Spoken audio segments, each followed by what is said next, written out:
بسم اللہ الرحمن الرحیم۔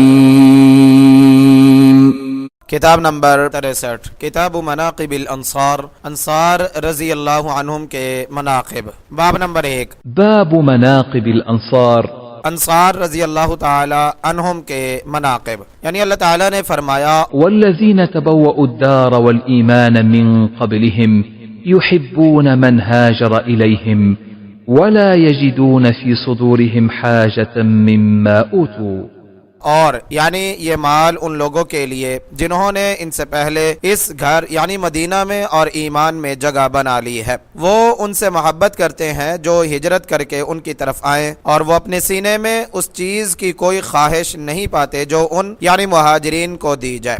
سورہ حشر آیت نمبر 9۔ فائدہ، یہاں تفسیر القرآن الکریم میں سے سورہ حشر کی اس آیت کی تفسیر درج کی جاتی ہے۔ والذین تبوأوا الدار والایمان من قبلہم، بوأ یبوئ باب تفعیل سے جگہ دینا، ٹھکانہ دینا، جیسا کہ فرمایا وَلَقَدْ بَوَّأْنَا بَنِي إِسْرَائِيلَ مُبَوَّأَ صِدْقٍ، اور بلا شبہ یقیناً ہم نے بنی اسرائیل کو ٹھکانہ دیا باعزت ٹھکانہ۔ سورہ یونس آیت نمبر 93۔ تبوأ یتبوأ، کسی جگہ میں ٹھکانہ بنانا، مقیم ہونا۔ الدار، اس میں الف لام عہد کا ہے، اس گھر میں جہاں مہاجرین ہجرت کر کے پہنچے۔ دار ہجرت مدینہ منورہ کا لقب ہے۔ امام مالک رحمہ اللہ کو اسی لیے امام دار الحجرہ کہا جاتا ہے کہ وہ مدینہ منورہ میں رہتے تھے، یعنی اموال فیع فقراء مہاجرین کے لیے ہے، اور ان لوگوں کے لیے جنہوں نے مہاجرین کے آنے سے پہلے ہی دار ہجرت اور ایمان میں جگہ بنا لی تھی، یعنی پہلے ہی مدینہ میں رہتے تھے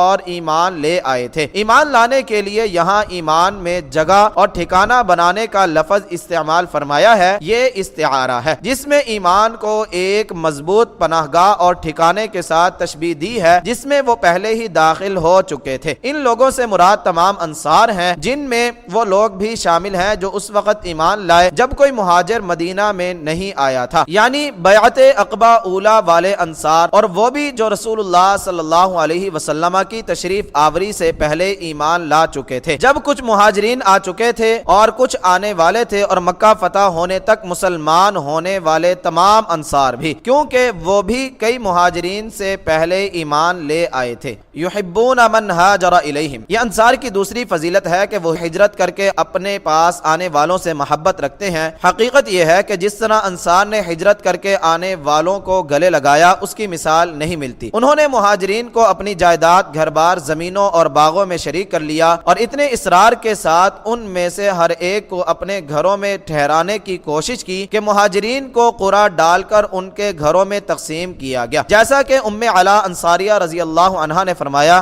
أخبرته أنهم اقتسموا المهاجرين قرعة قالت فطار لنا عثمان بن مضعون وأنزلناه في أبياتنا، انصار نے مہاجرین کو قرعہ کے ساتھ تقسیم کیا، ہمارے حصے میں سیدنا عثمان بن مضعون رضی اللہ عنہ آئے تو ہم نے انہیں اپنے گھروں میں ٹھہرا لیا۔ صحیح بخاری کتاب التعبیر باب رؤی النساء حدیث نمبر 7003۔ اس محبت کا ایک مظہر مواخات تھی جس کی وجہ سے سعد بن ربیع انصاری رضی اللہ عنہ نے سیدنا عبد الرحمن بن عوف رضی اللہ عنہ کو اپنی ساری جائیداد اور تمام مکانوں میں سے نصف کی، اور 2 بیویوں میں سے ایک کو طلاق کے بعد ان کے نکاح میں دینے کی پیشکش کی، جس پر انہوں نے انہیں برکت کی دعا دی، مگر یہ پیشکش قبول نہ کی۔ صحیح بخاری حدیث نمبر 2049۔ انس رضی اللہ عنہ بیان کرتے ہیں کہ مہاجرین نے کہا یا رسول اللہ ما رأینا مثل قوم قدمنا علیہم احسن مواساتا فی قلیل ولا احسن بذلا فی کثیر لقد کفونا المؤونة واشرکونا فی المہنع حتی لقد حسبنا ان یذهبوا بالأجر کلی قال لا ما اسنیتم علیہم ودعوتم اللہ عز وجل لہم، اے اللہ کے رسول ہم نے ان جیسے لوگ نہیں دیکھے جن کے پاس ہم آئے ہیں، جو تھوڑے میں اچھی سے اچھی غمخواری کرتے ہوں اور زیادہ میں بہتر سے بہتر خرچ کرتے ہوں۔ وہ ہماری جگہ خود محنت و مشقت کر رہے ہیں اور انہوں نے آمدنی میں ہمیں شریک کر رکھا ہے، یہاں تک کہ ہمیں گمان ہوتا کہ سارا اجر وہی لے جائیں گے۔ آپ صلی اللہ علیہ وسلم نے فرمایا نہیں، جب تک تم ان کی تعریف کرتے دیتے رہو گے اور اللہ سے ان کے لیے دعا کرتے رہو گے۔ مسند احمد جلد نمبر 3 صفحہ نمبر 201، حدیث نمبر 13075۔ قال المحقق اسنادہ صحیح علی شرط الشیخین، ترمذی حدیث نمبر 2487۔ انس بن مالک رضی اللہ عنہ بیان کرتے ہیں کہ رسول اللہ صلی اللہ علیہ وسلم نے انصار کو بلایا تاکہ بحرین کا علاقہ بطور جاگیر ان کے لیے لکھ دیں۔ انہوں نے کہا جب تک ہمارے مہاجر بھائیوں کو بھی اتنا ہی نہ دیں ہم نہیں لیں گے۔ آپ صلی اللہ علیہ وسلم نے فرمایا اما لا فاصبروا حتى تلقوني فإنه سيصيبكم بعدي أثرا، اگر تم نہیں لیتے تو صبر کرو یہاں تک کہ مجھ سے آ ملو، کیونکہ میرے بعد تم پر دوسروں کو ترجیح دی جائے گی۔ صحیح بخاری کتاب مناقب الانصار، باب قول النبی صلی اللہ علیہ وسلم للانصار اصبروا حتى تلقوني على الحوض، حدیث نمبر 3794۔ سیدنا ابو ہریرہ رضی اللہ عنہ بیان کرتے ہیں کہ انصار نے نبی صلی اللہ علیہ وسلم سے کہا اے اللہ کے رسول، ہمارے کھجوروں کے درخت ہمارے اور ہمارے مہاجر بھائیوں کے درمیان تقسیم کر دیجئے۔ آپ صلی اللہ علیہ وسلم نے فرمایا نہیں۔ تو انصار نے مہاجرین سے کہا تم ہماری جگہ محنت کرو گے اور ہم تمہیں پھلوں کی پیداوار میں شریک کر لیں گے۔ مہاجرین نے کہا ہم نے تمہاری بات سنی اور مان لی۔ صحیح بخاری کتاب الحرث والمزارعات، باب اذا قال اکفنی مؤونۃ النخل، حدیث نمبر 2325۔ ولا یجدون فی صدورہم حاجۃ مما اوتوا، یعنی انصار کے دل میں مہاجرین کی ایسی محبت اور ہمدردی ہے کہ مہاجرین کو کوئی چیز دی جائے تو انصار کے دل میں اپنے لیے اس کی خواہش تک پیدا نہیں ہوتی۔ اس کا مطالبہ تو بہت دور کی بات ہے، جیسا کہ رسول اللہ صلی اللہ علیہ وسلم نے بنو نذیر کی چھوڑی ہوئی تمام زمینیں اور باغات مہاجرین کو دے دیے اور انصار نے بخوشی اسے قبول کیا۔ حدیث نمبر 3776۔ حدثنا موسى بن إسماعيل حدثنا مهدي بن ميمون حدثنا غيلان بن جرير قال قلت لأنس أرأيت اسم الأنصار كنتم تسمون به أم سماكم الله؟ قال بل سمان الله. كنا ندخل على أنس فيحدثنا مناقب الأنصار ومشاهدهم ويقبل علي أو على رجل من الأزد فيقول فعل قومك يوم كذا وكذا كذا وكذا. غیلان بن جریر نے بیان کیا کہ میں نے انس رضی اللہ تعالی عنہ سے کہا آپ یہ بتائیں کہ تمہارا نام انصار پہلے ہی سے چلا آ رہا تھا یا اللہ تعالیٰ نے تمہارا یہ نام رکھا؟ انہوں نے کہا بلکہ اللہ عز و جل نے ہمارا یہ نام رکھا۔ یعنی غیلان نے کہا ہم انس رضی اللہ تعالی عنہ کے پاس جایا کرتے تھے اور وہ ہمیں انصار کے مناقب اور ان کے جنگی کارنامے سنایا کرتے تھے اور میری طرف یا ازد کے کسی آدمی کی طرف متوجہ ہو کر کہتے تمہاری قوم نے فلاں فلاں دن فلاں فلاں کارنامہ سر انجام دیا۔ فائدہ، لفظ انصار اسلام میں رکھا گیا نام ہے جو نبی صلی اللہ علیہ وسلم نے اوس اور خزرج اور ان کے حلیفوں کا رکھا، جیسا کہ انس رضی اللہ تعالی عنہ کی حدیث میں ہے۔ یہ نام رکھنے کی وجہ یہ تھی کہ انہوں نے رسول اللہ صلی اللہ علیہ وسلم اور تمام مہاجرین کو جگہ دی اور جان و مال کے ساتھ ہر طرح ان کی مدد کی۔ انس رضی اللہ تعالیٰ عنہ کا یہ کہنا بھی درست ہے کہ ہمارا یہ نام اللہ نے رکھا ہے۔ قرآن مجید میں اللہ تعالیٰ نے فرمایا والسابقون الأولون من المهاجرين والأنصار والذين اتبعوهم بإحسان رضي الله عنهم ورضوا عنه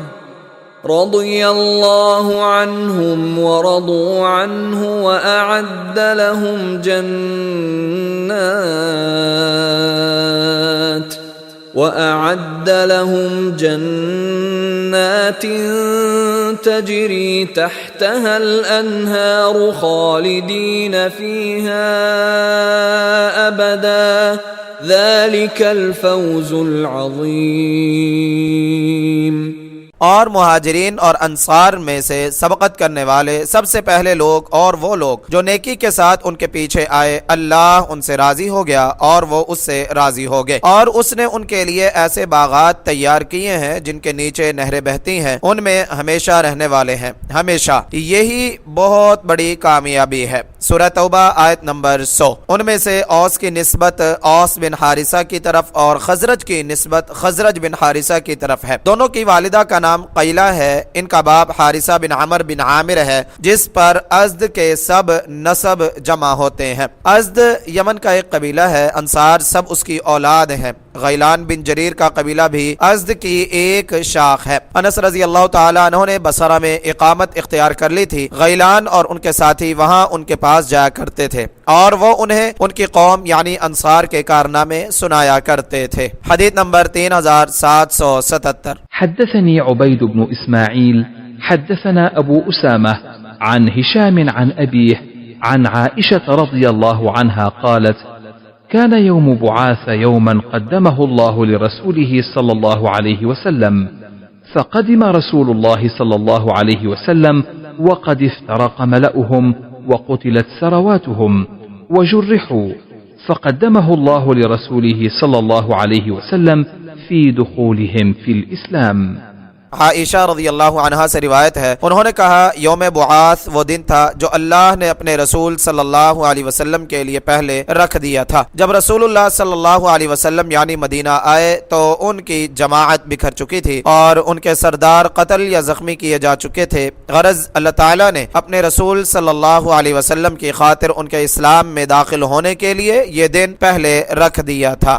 فوائد نمبر 1، بعاث ایک جگہ کا نام ہے جو مدینہ سے 2 میل کے فاصلے پر بنو قریظہ کے قریب تھی۔ یہاں اوس اور خزرج میں طویل مدت سے چلی آنے والی لڑائیوں کے سلسلے کا آخری خون ریز معرکہ ہوا جو جنگ بعاث کے نام سے مشہور ہے۔ اس میں اوس کا سردار حزیر تھا جو اسید بن حزیر رضی اللہ تعالیٰ عنہ کا والد تھا۔ اسے حزیر الکتائب یعنی لشکروں والا حزیر بھی کہا جاتا تھا۔ وہ اس دن میں قتل ہوا اور خزرج کا سردار اس جنگ میں عمر بن نعمان بیاضی تھا، وہ بھی اس جنگ میں قتل ہوا۔ اس سے پہلے خزرج کو فتح ہوئی، پھر حزیر نے اوس کو سنبھالا، وہ واپس پلٹے اور جم کر لڑنے لگے اور آخر وہی غالب آ گئے۔ حزیر اس دن زخمی ہوا اور انہی زخموں سے فوت ہو گیا۔ یہ جنگ ہجرت سے 5 سال یا اس سے کم و بیش پہلے ہوئی۔ اس میں دونوں قبیلوں کے بڑے بڑے سردار جو کسی کی اطاعت قبول کر ہی نہیں سکتے تھے مارے گئے۔ ان میں سے ایک آدھ ہی باقی رہا جن میں سے عبداللہ بن ابی معروف ہے۔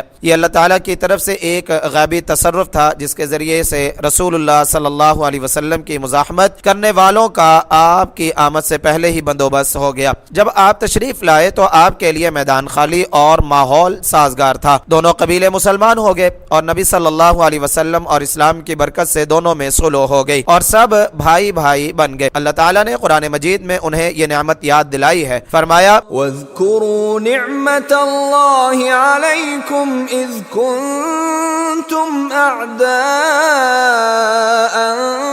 فَأَلَّفَ بَيْنَ قُلُوبِكُمْ فَأَصْبَحْتُمْ بِنِعْمَتِهِ إِخْوَانًا۔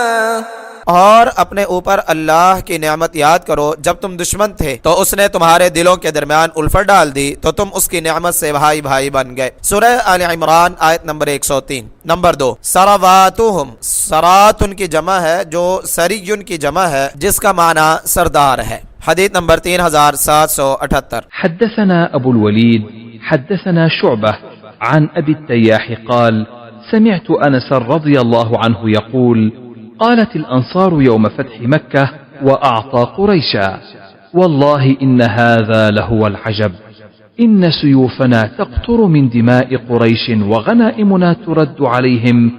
فبلغ ذلك النبي صلى الله عليه وسلم فدعا الأنصار قال: فقال: ما الذي بلغني عنكم؟